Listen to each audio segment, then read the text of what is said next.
diplomatinis įžeidimas, mano galva, pasaulyje. Tuo metu, kai Lietuva sprendžia klausimus, kaip čia su tos Baltarusija, kaip su tais sunkvežimiais, štai Baltarusijos prezidentė išrinktoji stovi su Lietuvos ambasadoriumi Australijoje, ponu Degučiu.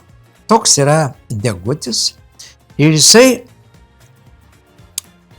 priėmė ambasadoje prezidentę išrinktąją Tikhanovską. Čia įrašas anglų kalba, rašoma: This week President-elect of Belarus Svetlana Tikhanovskaya is conducting an important visit to Australia and New Zealand. Tai, kitaip sakant, šią savaitę išrinktoji prezidentė Svetlana Tikhanovskaya, prezidentė, atkreipkite dėmesį, reiškia, keliauja po Australiją ir Naująją Zelandiją. Čia aš iš karto versiu, mes labai džiaugiamės tiesiog, kad jinai čia atvažiavo, jinai susitiks su aukšto rango Australijos politikais, visokiais ir panašiai. Ir fotografija man labiausiai įžeidžianti Baltarusijos prezidentės atžvilgių. Pasižiūrėkite, už jos nugaros yra Australijos vėliava, Lietuvos vėliava ir Ukrainos vėliava. Sakyčiau, diplomatinis spjūvis akibrokštas vargšiai Svetlanai Tikhanovskajai į veidą.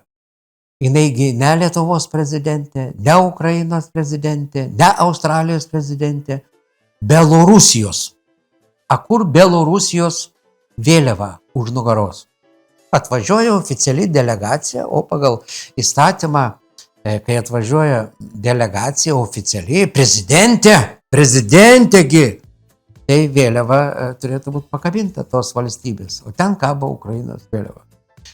Ponas Degutis kaip ambasadorius tiesiog spjovė jai tokį riebų, tokį sultingą, sukauptą su žaliukais, matyti tokį skreplį jai į veidą, visai Belorusijai, tai visai prezidentei iš tikrųjų cirkas be pinigų. Jie matyt tos nepriklausomos Belorusijos vėliavos neturi ir Batkos vėliavos, nes jeigu pakabintų Batkos vėliavą, tai būtų blogai, o anos vėliavos neturi, tai tada pakabino Ukrainos vėliavą.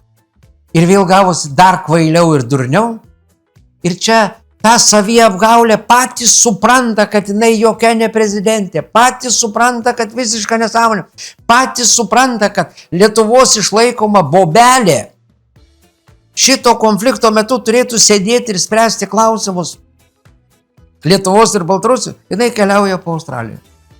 Ir nuotrauką įdeda mūsų ambasadorius, sako, čia yra prezidentė Belorusijos, bet neturėjom jos vėliavos, tai pakabinom Ukrainos. Ai, koks skirtumas, jinaigi vis tiek neskiria kokios valstybės jinai prezidentė. Ir aš kaip ambasadorius neskiriu ir nežinau, kokios jinai valstybės prezidentės. Patys tokie, atsiprašau, bukavoti, kad, žinot, net gėda žiūrėti. Realiai tai, jeigu tai būtų normaliai prezidentė, tai būtų milžiniškas diplomatinis konfliktas. Dabargi ir jie supranta, ir jinai supranta, kad jinai ne prezidentė, ir Degutis supranta, ir mūsų Goodbye Lenin supranta, kad jinai ne prezidentė. Bet daro saviapgaulę, vaidina kvailelius ir kas iš to? Jie atrodo apgailėtinai ir infantiliai. Žaidimai smėlio dėžėje, tokie kvailoki.